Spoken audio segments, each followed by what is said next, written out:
People who prey on children, who stalk them like monsters in the thick of the night, are never going to get better. There is no cure. They are a scourge. Mark Dean Schwab, born on December 16, 1968, in Dover, Ohio. The first time that Mark Dean Schwab sexually assaulted a young male was in the fall of 1986, when Schwab was 17 years old. His victim was a younger, slightly built, high school sophomore whose first name, which is all we will use, was Warren. On his way to school in Brevard County, Florida one morning, Warren walked by Schwab's truck in the parking lot of a bank near the school. Schwab asked Warren to help him start the truck, which he did, although the truck started easily.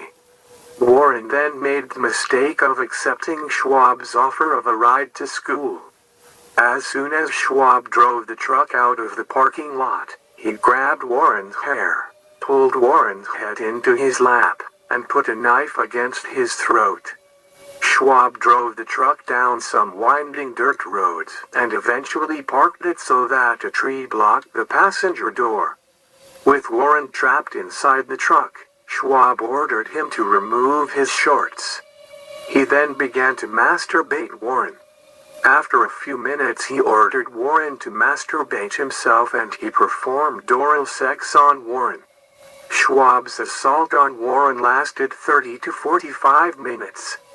Afterwards, he drove Warren to the high school and threatened to kill him if he told anyone what had happened. 2 days later, as Warren was again walking to school, Schwab pulled up alongside him, gave him a $20 bill, and thanked him for not telling anyone. Warren did not see Schwab after that and did not come forward about the crime until he heard about the disappearance of the young boy in this case, which happened 5 years later. In the meantime, Schwab's next known sexual assault occurred during the summer of 1987.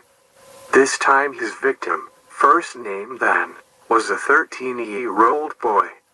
In order to get his hands on Dan, Schwab called the boy and his family, telling them he had adopted a dog that they had given to a local pet shelter.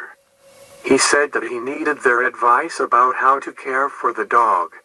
Using that ruse, over the next few weeks Schwab visited Ben's home in Brevard County several times, ingratiating himself with the family. About 3 weeks after first meeting Dan, Schwab called him one morning and told him that he had a house painting job on which he could use some help. Schwab promised to give Dan half of the $400 that he expected to be paid for the work. Dan agreed, and a little while later Schwab picked him up. Instead of driving Dan to the painting job, Schwab took him to his house. Immediately after the two walked inside Schwab's house, he stuck a knife to Dan's throat. Schwab then forced Dan to take off his clothes, bound his hands behind his back with a cord, and blindfolded him. Schwab touched Dan's private part and orally molested him. Schwab then forced the 13-year-old boy to lie on his stomach on a couch and anally raped him. The entire ordeal lasted several hours, all morning and into the afternoon. Dan blacked out during part of it. Afterwards, Schwab untied Dan, allowed him to dress, and drove him home. Schwab told Dan not to tell anyone and promised that he would put $200 in Dan's mailbox the next day if he would keep quiet. Dan had a small cut on his throat from the knife and had bruises on his arms from being tied up. He reported what had happened to him, and Schwab was charged with sexual battery under Florida law. He confessed and pleaded guilty to the sexual battery charge, a person who commits sexual battery upon a person 12 years of age or older, without that person's consent, and in the process thereof uses or threatens to use a deadly weapon is guilty of a life felony. That crime was punishable by a term of imprisonment for life, or by a term of imprisonment not exceeding 40 years. He did not receive nearly that much punishment. Instead, on March 18, 1988, Schwab was sentenced to only 8 years in prison. Unfortunately, and tragically, he did not serve his full sentence or even half of it. In early March of 1991, Schwab was released from prison in Florida. His early release was not because he had received any type of treatment. He hadn't. Although he had been tentatively accepted into a sex offender program for inmates, before Schwab could complete the screening process, that program was ended because of budget cuts. Still, even without treatment, Schwab was released from prison on probation only 3 years after he was given an 8-year sentence. He was required to participate in a sexual offender therapy program as a condition of his probation. In less than a month after his release, and during the time he was participating in the program, Schwab had found another victim. Junny Rios-Martinez was an 11-year-old boy, who was 5 tall and weighed 76 pounds. He won a kite flying contest which led to his picture being published in the March 21, 1991 edition of Florida Today, a local newspaper in Brevard County, Florida. Children are often excited to see their pictures in the newspaper, and Junny could not have suspected that it would ultimately cost him his life. The day after Junny's photograph ran in the paper, his mother received a phone call from a man identifying himself as Malcolm Denemak and saying that he was from the newspaper. The man told Mrs. Rios-Martinez that he had seen Junny's picture in the paper and wanted to interview Junny for another article. He called back later that day, while Junny was at home, and was allowed to speak with him. Junny agreed to be interviewed, and his mother and the man arranged for it to take place at the Rios-Martinez home before Junny's baseball game the following day. That next day, which was Saturday, March 23rd, Schwab went to Junny's home for the interview and introduced himself as Mark Dean. Schwab explained that Denemak, his associate from Florida Today, could not make the interview because of a conflict, but that he was prepared to conduct it for Denemak. Schwab carried a spiral notebook with handwriting on several pages, which he said were questions that Denemak had prepared for the interview. Schwab did not work for any publication, and he was not an associate of anyone named Malcolm Denemak. But neither Junny nor his mother knew that, and they certainly did not know the person they had let into their home was a child molester who had just gotten out of prison. During the interview, Schwab sat on a couch in the living room. Junny sat across from him in a rocking chair, and Mrs. Rios-Martinez sat on the couch just a few feet away. Schwab asked Junny about the things he liked to do, his favorite subject in school, his grades, whether there were drugs in school or peer pressure, and about cars.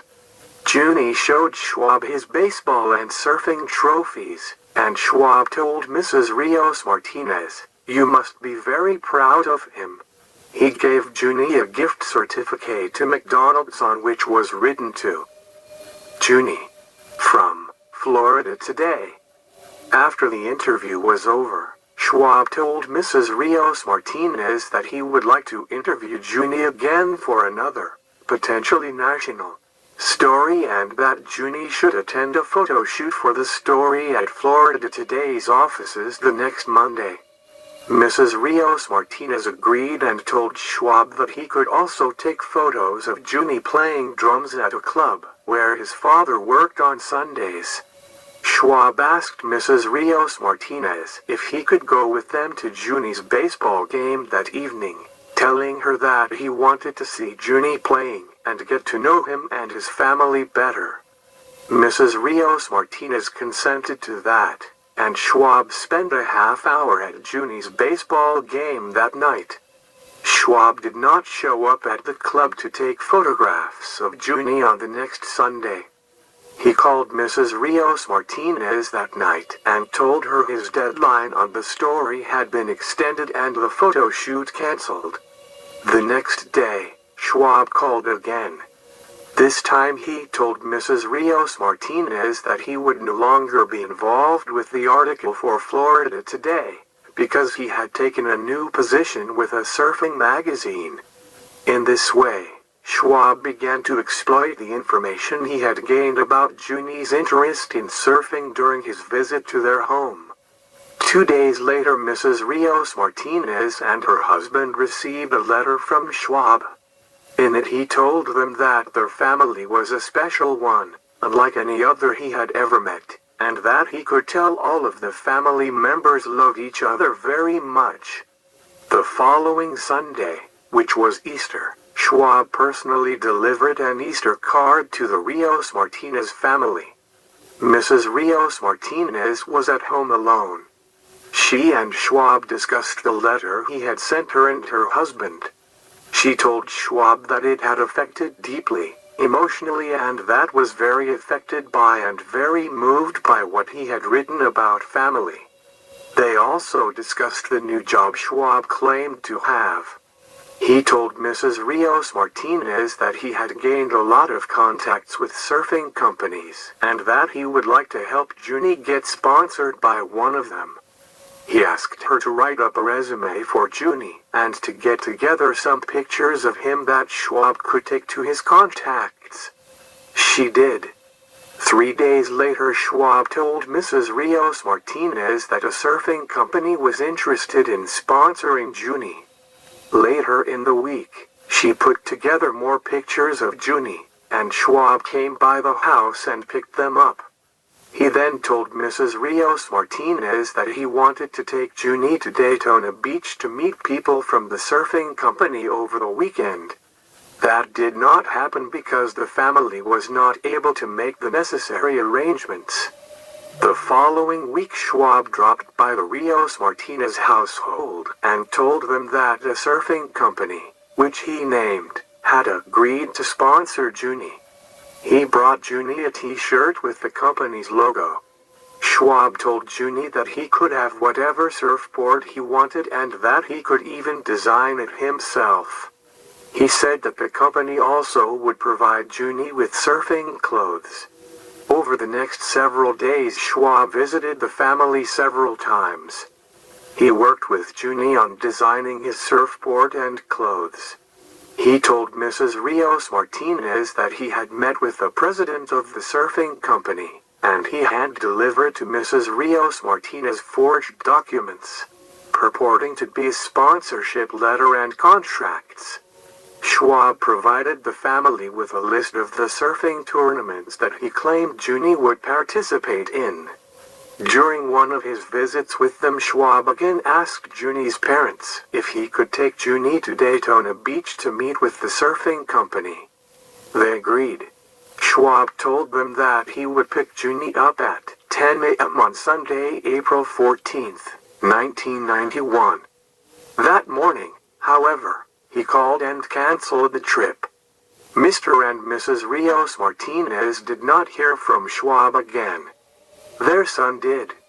Thursday, April 18th, 1991, began like any other school day for Junny.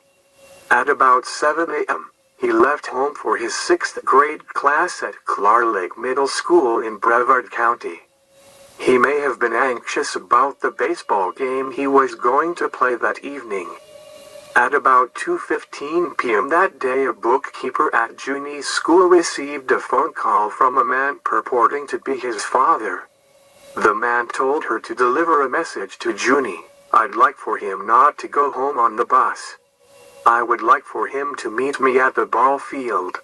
Believing the man to be Junny's father, she contacted Junny's classroom, had him sent to the office, and gave him the message. At about 3 p.m. that day, one of Junny's schoolmates walked with him for a short while toward the baseball field. She saw him jump the fence into the baseball field. Another of Junny's friends later saw him and some tall guy getting out of a U-Haul truck. A short while later, The friend went back by the park, but the truck, the man, and Junny were gone. Early the next morning, April 19th, Schwab learned from his mother that the police had been to the apartment he shared with her and wanted to question him about a missing child. About 45 minutes later, Schwab called his mother and told her that he was going to see his probation officer. He did not. Instead, in the late afternoon of the next day, April 20th, he called his aunt in Port Washington, Ohio, nearly 1,000 miles from Cocoa, Florida. Schwab told her that a man named Donald had forced him at gunpoint to kidnap a boy named Junny. Schwab said that Donald had threatened to kill his mother if he did not do so. Schwab also told his aunt that Donald had forced him to have sexual relations with the young boy. The next day, April 21st, Miss Kinsey was visited by law enforcement officers who were looking for Schwab in connection with Junny's disappearance. While they were at Miss Kinsey's home, Schwab called. He called back later that day and the officers were able to trace the call to a nearby town where they arrested him while he was at a payphone still talking with his aunt. The night he was arrested, Schwab voluntarily gave a recorded statement to law enforcement officers. Schwab's story, as recounted in that statement, is this. A man he identified as Donald confronted him outside a bar at about 2 midnight on the Sunday before Junny disappeared, which would have been April 14, 1991, and threatened to get him put back behind bars. On May 15, 1991, Schwab appeared in a state court in Brevard County, pleading not guilty to charges of first-degree murder, kidnapping a child under age 13, and sexual assault of a child under age 13. Prosecutors sought the death penalty. Schwab waived his right to a jury trial, and was convicted on May 22, 1992. At trial, witnesses had testified that Schwab was raped at gunpoint by a friend's father as a child. On July 1, 1992, he was sentenced to death for the murder, and given 2 life sentences for the kidnapping and sexual battery of a child under the age of 13. In addition, his probation was revoked on the previous rape conviction, and he was re-sentenced to an additional life sentence, giving him a total of 3 life sentences. Earlier in the day, Schwab had a final meal of 2 fried eggs, 4 strips of bacon, 2 sausage links, hash browns, buttered toast and a quart of chocolate milk. A Baptist minister on staff with the prison system, Perry Davis, stayed outside his cell in the hours before the execution. On the day of his execution, Schwab visited with his mother, Mary Killam of New Philadelphia, Ohio, and aunt, Shirley Muss of Newcomerstown, Ohio, for 3 hours in the morning. Contact is allowed only during the last hour of the visit. Schwab was executed by lethal injection on Tuesday, July 1, 2008 and pronounced dead at 6:15 p.m. He declined the offer to make a last statement. The execution comes 17 years after the murder of Rios-Martinez. Schwab's execution was the 65th in the state since the reinstatement of the death penalty in 1976. Mark Dean Schwab was 39 years old at the time of his execution. Thank you for watching Death Row.